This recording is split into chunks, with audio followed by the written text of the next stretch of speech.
नमस्कार मंडळी, श्री स्वामी समर्थ. कसे आहात सगळे? मस्त आहात ना? मस्तच राहा. तर स्वागत आहे तुमचं माझ्या पुन्हा एका नवीन व्हिडिओमध्ये. तर आज व्हिडिओ सकाळी चालू केला आहे आणि किचनमध्ये शूट करते आहे. अद्दू आणि अद्दूचे पप्पा सकाळी उठले, फिरून आलेत.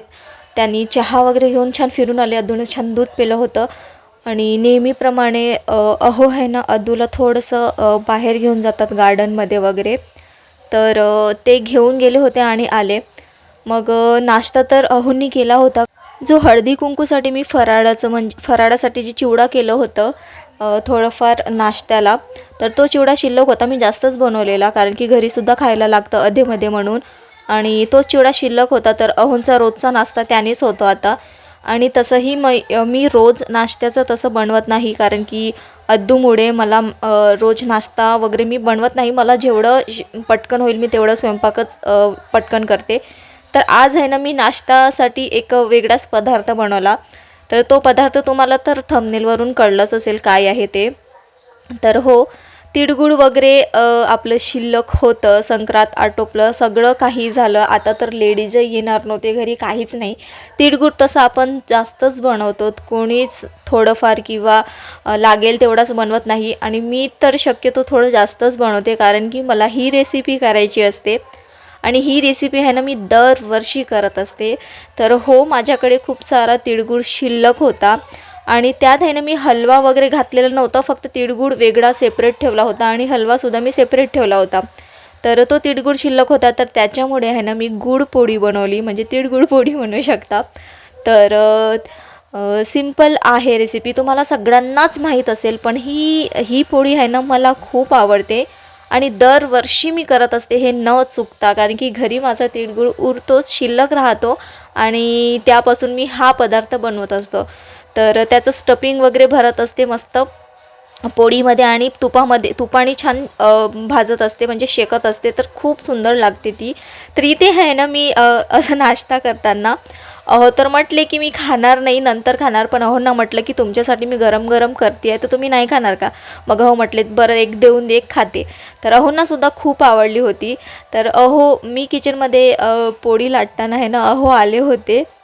त्यांना दिसलं की कॅमेरा ऑन आहे, तर त्यांना हाय करायचं होतं, पण पूर्ण चेहराच दिसत नाही आहे तिथे, कारण की कॅमेरा बरोबर सेटच करता आलेलं नाही. मी म्हटलं जाऊ द्या, आपला चेहरा नाही दिसला तरी आपण जी रेसिपी बनवत आहोत ती रेसिपी दिसली तरी भरपूर आहे, कारण की मला तेच दाखवायचं होतं तुम्हाला.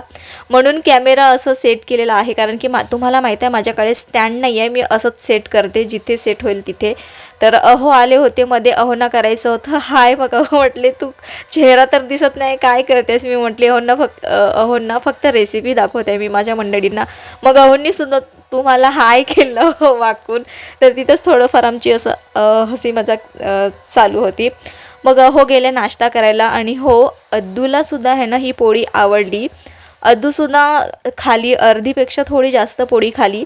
ती पहिल्यांदा खाली अशी गुळ पोळी वगैरे. अदरवाईज तिला हा प्रकार वगैरे मी कधी करूनही देत नाही आणि मीही करत नाही घरी, कारण की हे तिळगुळ शिल्लक होतं म्हणून मी आज केलेलं. तर ही रेसिपी तुम्हाला माहीतच असेल. ज्यांना माहीत नसेल तर एकदा नक्की करून बघा. जर तुमच्याकडे तुमचं तिळगुळ जर शिल्लक असेल तर तुम्ही हे नक्कीच करू शकता. आणि हो, गूळ म्हणजे आपल्यासाठी सेहतला चांगलंच आहे, त्यात साखर नाही आहे. तर त्याच्यामुळे गूळ तर डॉक्टरही सजेस्ट करतात खायला. तर ते गूळ पोळी तुम्ही पोरांनाही, म्हणजे तुमच्याकडे लहान मुलं असतील तर त्यांनाही देऊ शकता. हा रोज नाही द्यायचं, पण एखाद्या वेळेस चालतं. तर ते मी अद्दूला दिलं खायला आणि अद्दूलासुद्धा खूप आवडलं होतं. तर अद्दू आणि तिचे पप्पा तिकडे नाश्ता करत होते आणि मी देखील हे गरम गरमच खाल्लं, कारण की तुपातलं जे काढल्यानंतर आहे ना, गरम गरमच खायला मज्जा येते त्याच्यामुळे. तर हे तुम्हाला इकडे रेसिपी दाखवायची होती, ती थोडीफार दाखवली. तर हे बघा, मी पोळी वगैरे लाटली होती, त्यानंतर त्यात स्टफिंग भरलं, छान पोळी लाटली, आपली पुरणाची पोळी जशी असते सेम तशीच. तर मस्त बऱ्यापैकी असं ते नाश्ता केला. त्यानंतर ऑलमोस्ट माझा स्वयंपाक वगैरे झालाच होता. आज नळंसुद्धा आले होते, तर अहो तिकडे पाणी वगैरे भरत होते आणि हो, अहोंची मला खूप मदत होते अशा वेळेस. नळं वगैरे आले की मला पाणी हे ना इकडे स्टोअर करून ठेवावं लागतं थोडंफार, कारण की यवतमाळमध्ये पाण्याचा प्रॉब्लेम खूप आहे. त्याच्यामुळे जे यवतमाळचे बघत असतील त्यांना माहीतच असेल, जे नसतील त्यांच्यासाठी मी सांगते आहे, यवतमाळमध्ये पाण्याचा खूप थोडा प्रॉब्लेम आहे. पाणी थोडं जपूनच वापरावं लागतं. तर त्याच्यामुळे अहो आहे ना पाणी भरत होते आणि इकडे मी माझं आवरत होती, अद्दूला खेळवत आणि मी सुद्धा खेळवत बाकीची आम्ही कामं करत होतो. आणि इकडे तुम्हाला पोळीसुद्धा दाखवली मी, माझी किती छान टम्म फुगलेली बघा. आणि हा जो क्लिप आहे ना हा डायरेक्ट दुपारचा आहे. दुपारी सगळं झालं होतं, अहो गेले होते जॉबवर, तर अद्दू आणि मी आहे ना मस्त मस्ती करत होतो, तर तेच थोडंफार शूट केलं होतं इकडे. तर मंडळी आता भेटते तुम्हाला डायरेक्ट सायंकाळी. सकाळी जो थोडंफार शूट केला तोच, आणि दुपारी थोडं अद्दूजण माझं जो मस्ती करत होते तो शूट केला तेवढंच. तर आता सायंकाळीच भेटत आहे डायरेक्ट 6:30 झाले. दुपारी तसं काही शूट नाही केलं, कारण की अद्दूसोबत खेळत होती, कारण की अद्दूसोबत खेळणंही तेवढंच महत्त्वाचं आहे, नाही ती इरिटेट होते.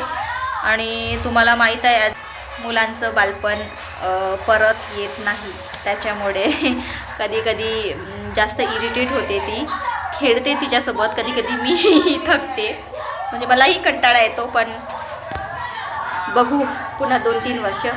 तर आता डायरेक्ट सायंकाळी भेटतात. तर तुम्हाला दाखवला होता ना सकाळी जे रेसिपी वगैरे, रेसिपी म्हणण्यापेक्षा काय ते सगळ्यांनाच माहीत असेल, ते तिळगुळाची पोळी.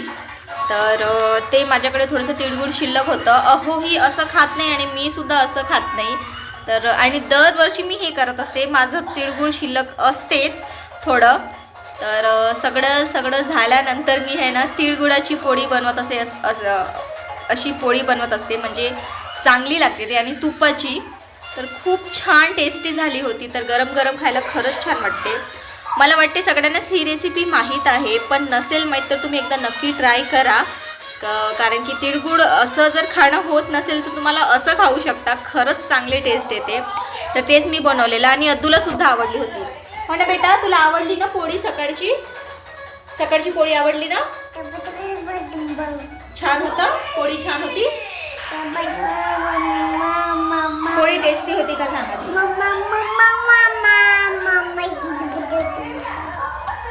सांग ना, टेस्टी होती पोळी? जाऊ द्या, ती मूड नाही, पण सकाळी खाल्ली ती पोळी. आणि तिचं ते डोळ्याचं आहे ना थोडंसं आराम तर नाही, पण जसं वाटत आहे की थांबेल थोडं, कारण की तिला औषध गेले 2 टाइम पोटामध्ये. आणि डॉक्टरांनी हे ड्रॉप पण दिलं तिच्या डोळ्यामध्ये टाकायला. तर आज तर बिलकुल टाकूच दिली नाही, खरंच बिलकुल काहीच टाकू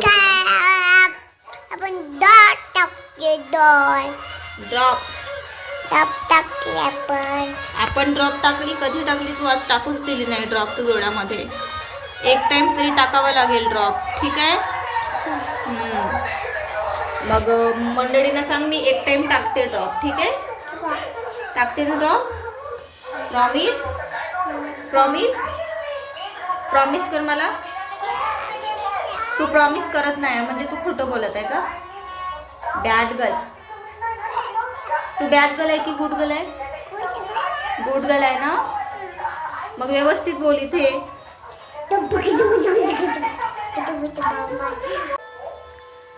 चला तर मंडळी, आजच्यासाठी एवढंच. भेटूया पुढच्या एका नवीन व्हिडिओमध्ये.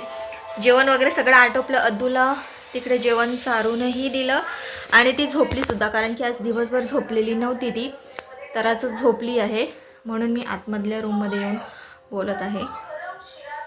तर चला, आजच्यासाठी एवढंच. भेटूया पुढच्या एका नवीन व्हिडिओमध्ये. आणि आजचा व्हिडिओ कसा वाटला ते कॉमेंटमध्ये एकदा नक्की सांगा. जे कोणी नवीन आले असाल चॅनलवर, प्लीज त्यांना रिक्वेस्ट आहे, व्हिडिओला लाईक करा आणि चॅनलला सबस्क्राईब करा. व्हिडिओ आवडत असतील तर व्हिडिओ खाली कमेंट देखील करायला विसरू नका. तर चला, भेटूया पुढच्या एका नवीन व्हिडिओमध्ये. तोपर्यंत बाय बाय. आणि हो, स्वामी महाराज तुम्हाला सुख, शांती, समाधानी आणि निरोगी आयुष्य देवो ही स्वामीचरणी प्रार्थना करते. बाय.